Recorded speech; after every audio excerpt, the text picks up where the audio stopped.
Selamat pagi anak-anak. Puji Tuhan, berjumpa kembali di hari ini.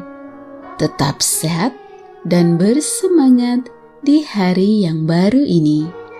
Sebelum memulai aktivitas hari ini, mari kita mengikuti renungan firman Tuhan pada pagi hari ini yang diambil dari buku Yesus adalah teman terbaik dan setia yang ditulis oleh Pendeta Marolop Segala.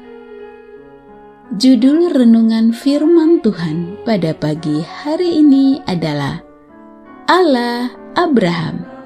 Sebelum kita lanjutkan, mari kita awali dengan doa. Terima kasih Tuhan Yesus untuk hari yang baru ini. Sekarang kami siap untuk mendengar firman-Mu. Kiranya Roh Kudus-Mu hadir bersama kami. Terima kasih Tuhan Yesus. Amin.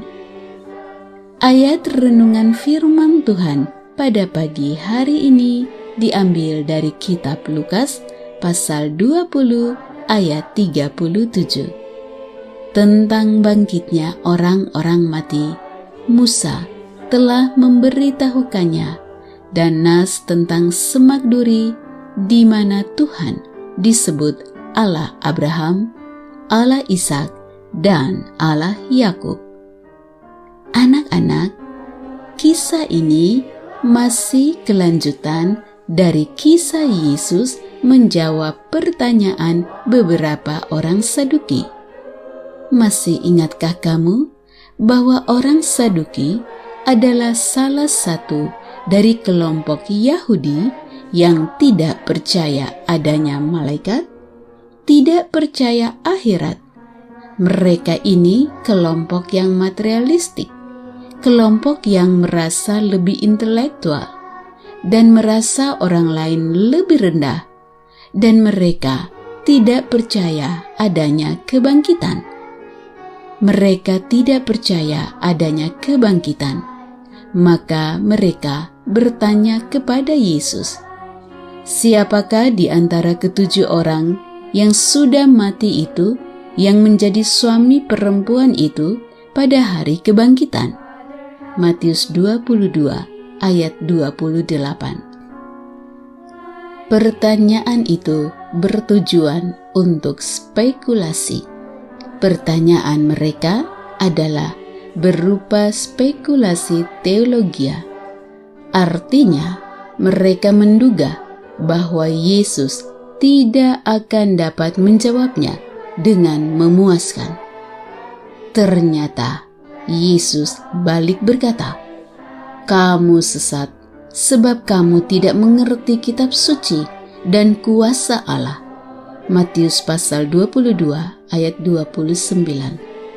Yesus membuat mereka tidak berani lagi menanyakan apa-apa kepada Yesus. Lukas 20 ayat 40.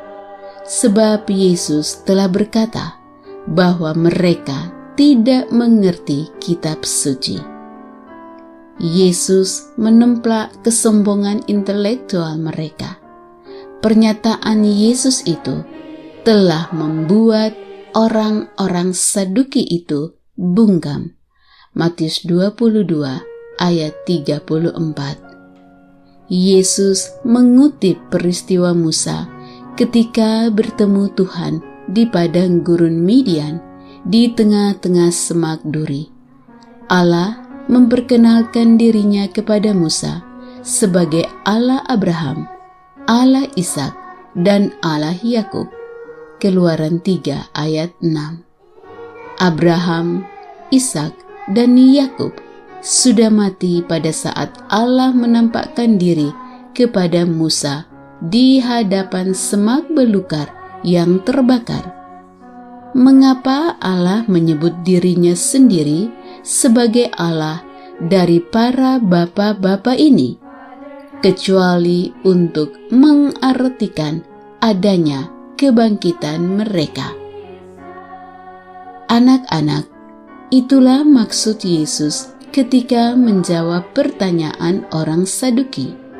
Allah itu Allah Abraham, Allah Ishak, dan Allah Yakub, yang walaupun mereka sudah mati, tetapi akan bangkit dan hidup.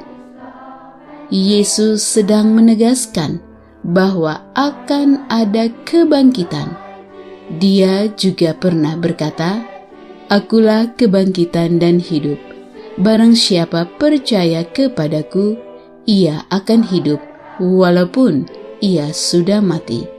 Yohanes 11 ayat 25. Allah satu saat akan membangkitkan umat-umatnya, sehingga umat-umatnya akan hidup. Itulah artinya Allah itu bukanlah Allah orang mati, melainkan Allah orang hidup. Matius 22 ayat 32. Karena Abraham, Ishak, dan Yakub yang sudah mati akan dibangkitkan dan hidup. Anak-anak yang dikasihi Tuhan Yesus, Allah itu adalah Allah Abraham. Maka sembahlah Allah, karena Dia adalah Allah orang hidup. Demikianlah renungan firman Tuhan pada pagi hari ini. Kiranya Roh Kudus menolong anak-anak sekalian untuk menyembah Allah, karena Dia adalah Allah bagi orang yang hidup. Kiranya Tuhan Yesus memberkati dan melindungi anak-anak sekalian pada sepanjang hari ini. Amin.